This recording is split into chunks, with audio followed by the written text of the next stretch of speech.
Pakistan cricket at its best. 1 minute down, next minute up.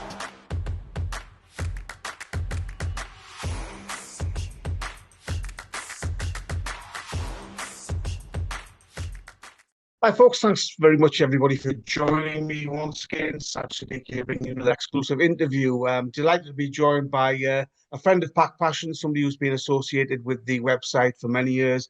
As I say, a very good friend of all the guys at PakPassion.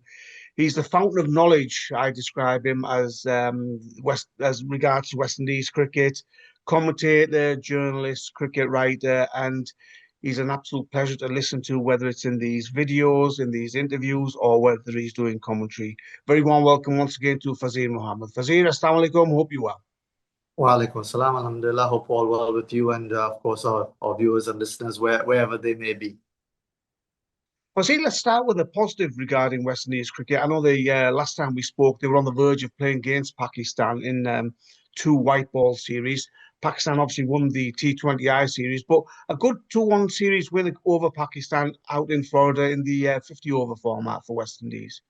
Very much so historic. The first time for about over 30 years that the West Indies would have won an ODI series against Pakistan, and just reinforces the quality that is available still in West Indies cricket. And I think, Saj, for many who would have followed West Indies cricket, who would have followed Pakistan cricket as well, there's a similarity between these two teams and these two nations, these two cricketing nations, as far as the potential, yet the unpredictability, the infuriating nature of seeing talented players fritter away all that talent so many times. But when they get it together, as the West Indies did in that 3-match series, in the deciding match, especially where they played so well, you see all of that ability coming to the fore. And it was heartening to see the way the team performed in that series against Pakistan after losing the T20 series narrowly, and just reflected the quality that is available. And if only these players could get it together consistently, but we've been saying if only for a very long time now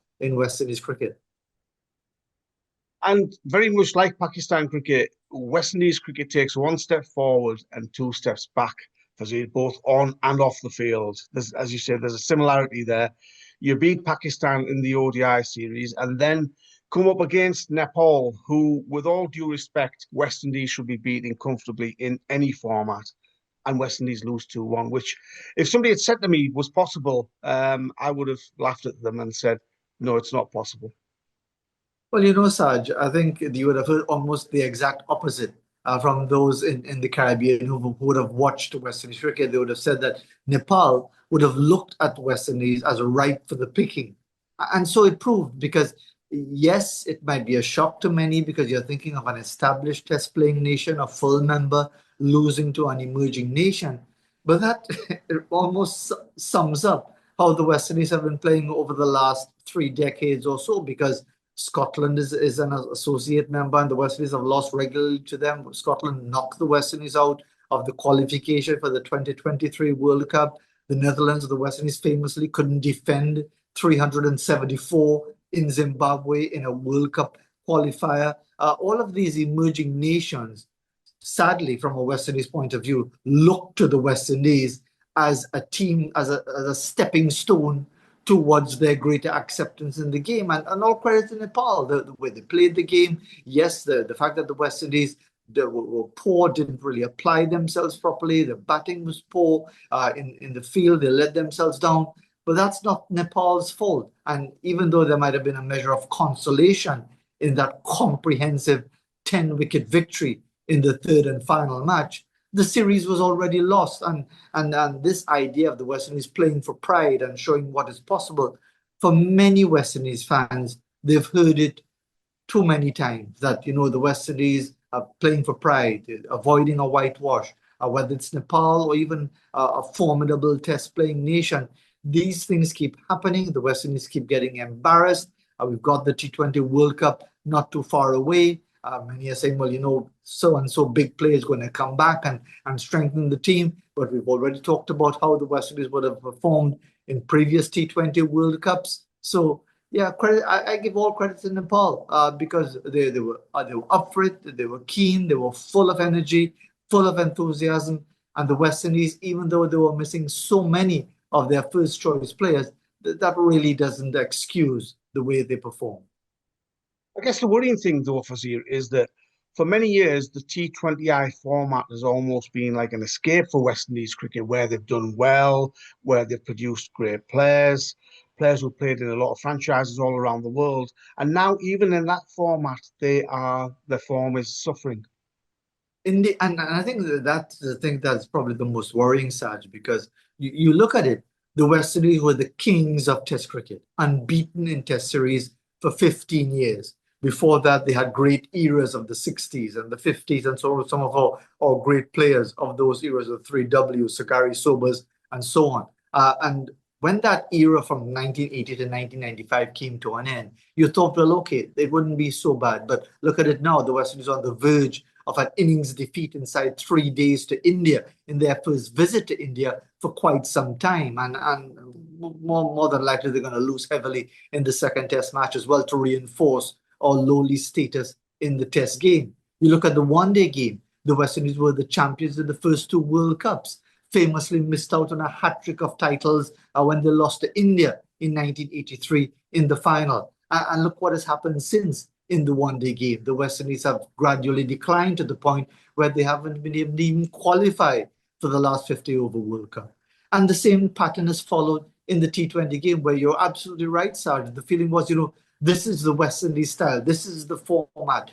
For better or for worse, this is our game. And famously winning the T20 World Cups of 2012 and 2016 with that famous final over Carlos Brathwaite, 4 sixes off the bowling of Ben Stokes at Eden Gardens in Kolkata. And now, here we are. West Indies have performed poorly at the last 3 T20 World Cups, losing to Nepal, a World Cup coming up, struggling once again. It just seems a repetitive situation when it comes to the West Indies.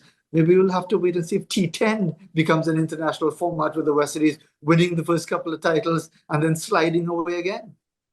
When you're struggling in international cricket, Fazeer, the last thing you need is a test tour of India, who are formidable at home. We all know that. And I guess, they're on the verge of losing the first test, and as you predicted, the second test could follow suit. I guess it's more ammunition for those who say there should be two-tier test cricket, 2 divisions. Yeah, and we've talked about this before, and I have expressed my opposition to the idea if it is a situation of just the big 3 wanting to make money.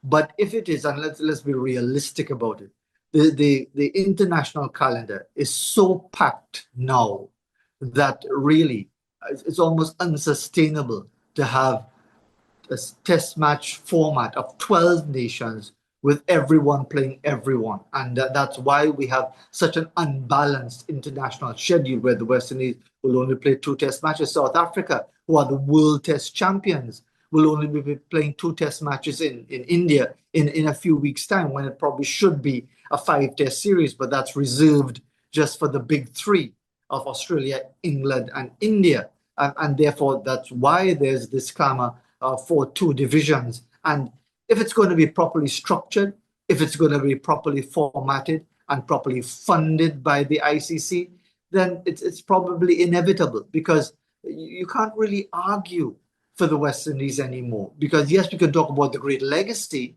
We can talk about how much the West Indies would have done for the global game, how much the West Indies would have contributed to people all over the world appreciating international cricket by seeing some of the greats of the game really shine all over the world for many, many decades.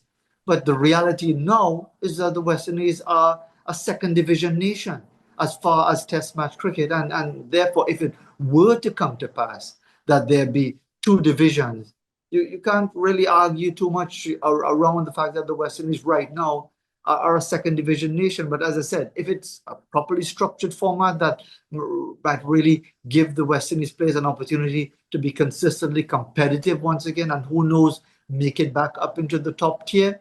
But if it is just purely about leaving the lesser nations to struggle, like Zimbabwe and Bangladesh, and if Pakistan are not careful, they could find themselves in that same second division, then if it's purely a money-making idea, I would disagree with it. But if it's properly structured, then it might be inevitable. I see earlier this week, Cricket West Indies sent out a media release explaining some changes that they wish to make, some ideas, some, as I say, changes and ideas. And I guess it's a case of being forced into making these changes. If you could just go through some of the changes and whether you think they're good ideas and whether they will work. Well, Saj, for someone like me, it might sound automatic that I'm very cynical about it. But yes, I am. But I'd like to give the evidence why. Because almost every single point that was raised, we do all of this already. It's been done before, but it's been on a piecemeal basis. For example, an academy, a finishing school, whatever you call it. We've been going on with various iterations of this since 2003. That's 22 years ago, Saj. And those who follow West Indies cricket closely will know that the first proper cricketing academy under the umbrella of Cricket West Indies, it was the West Indies Cricket Board at the time, was based in Grenada at St. George's University, which is an offshore American university, and was headed by a gentleman by the name of Dr. Woody Webster, who's well known in international circles as a psychologist, a performance enhancer, has worked with many international teams. And we've gone from one iteration of that to the other. We even have something called a high performance center based in Barbados. We've had developmental teams come out of that. So that is just an example of basically that media conference, which had a lot of that information, which has been disseminated internationally, and which we're talking about right now. None of that was really groundbreaking. Yes, this talk about the legends, and I'm frankly tired of hearing about getting the legends involved, because it's really, for want of a better term, an excellent way of shielding yourself from the real blowback from the way West Indies cricket is at the moment. Because when you've got a Clive Lloyd on board, a Brian Lara, a Viv Richards, and so many of the other great names, as an observer, you're hesitant to be ultra critical. You're hesitant to say, well, this doesn't make any sense because you've been there before and you've done nothing and you haven't achieved anything. Having all these legends around gives some gravitas to it, but it doesn't translate into anything substantial, because we've been here many, many times before, Saj. All of those names that I've just mentioned and many others over the last 20 years have been seconded in some way to Cricket West Indies to provide their services and their support and their counsel. And it really hasn't made a difference, simply because, again, the governance structure of West Indies cricket is such that it is so political. It is so tied into people's loyalties, territorial loyalties, and almost works against the best interest of West Indies cricket, that all of what you would have heard from that media conference and from the details that would have been fleshed out by Chris Derring, the CEO of Cricket West Indies, from Miles Bascom, who's also involved as a key man director of cricket, and of course the Kishore Shalwa, the president of Cricket West Indies. All of that, we've heard it many, many times before. Even the explanation about Cricket West Indies having to scale back on a lot of their tournaments next year. Again, we know all of that. We've known that for 20 years, that the West Indies only make money when India and England are in town, and they use those profits to make up for the losses that they're going to endure when the other nations are in town. So none of what we heard was new. It's just that it was packaged very nicely for a global audience to make it appear as if it was something innovative. So old ideas regurgitated, Fazeer, doesn't sound too hopeful. And I guess many will feel that it's too little too late. I think it is. And I suppose, let me backpedal on that a little bit. It's never really too late, but if you're doing the same thing over and over again and expecting a different result, that is the definition of madness, isn't it? And therefore, the fact of the matter is that the problems must be administration. Because if you look at it, Saj, you look at the number of coaches that the West Indies have had. during this very difficult period, the number of captains the West Indies have had during this period, the number of players who have played for the West Indies during this period. And yes, you will highlight some famous victories along the way, winning a test match at the Gabba, winning in Multan just earlier this year, famously winning at Headingley in Leeds with twin hundreds from Shea Hope and so on in 2017.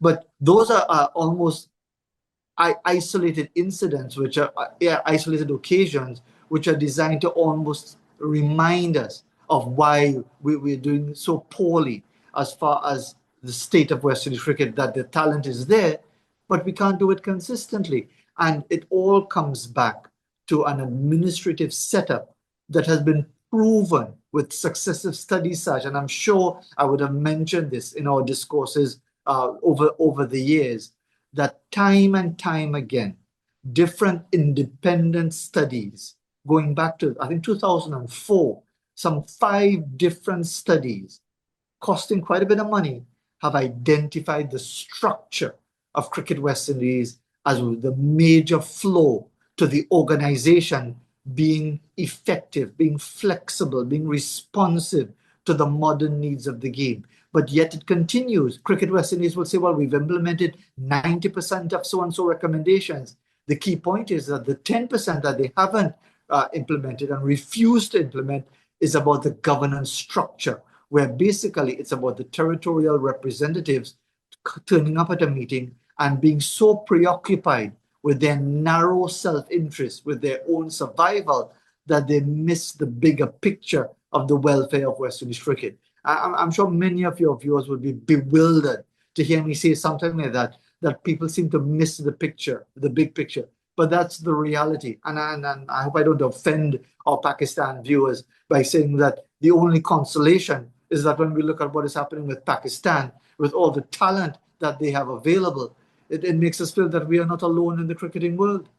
Well, I was just going to come on to that, Fazeer, because so much of what you're saying, the lack of stability, the talent disappearing, the administration, it's echoes of what's happening in Pakistan cricket, isn't it? And this is why I think these two nations are going down a similar path.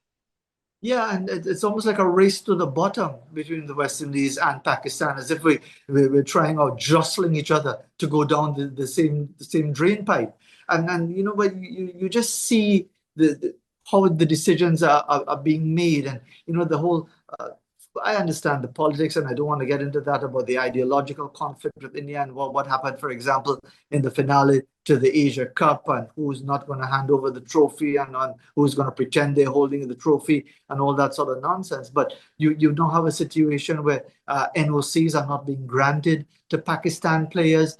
Is that going to solve the problem? Is it about punishing players? Is it about looking really honestly at the structure of the game, the way it's administered, the way it's governed? Why are players so disenchanted? Why is a country like Pakistan, which has a population that is about at least almost 30 times that of the West Indies, with such an abundance of talent, struggling to get it together, even in the women's game, badly beaten by Bangladesh in their opening match, and you ask yourself, you know, really, can you say it's the players to blame? Can you say it's the coaches and the individuals on the ground to blame if you've got an environment where people are so passionate about the games, even more so than in the Caribbean, where many more might be disenchanted over the years? You feel such an intensity in Pakistan when people talk about their nation and their country on the cricketing field. And to see Pakistan frit away that talent time after time after time in different formats, even looking on from a distance, it's very disappointing, very sad to see.